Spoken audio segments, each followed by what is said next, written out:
hay muchas cosas, tal vez 1.000.000, que me quedan por aprender. Y mi profe con ilusión,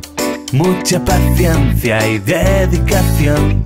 me lo explica una y otra vez, para que pueda aprender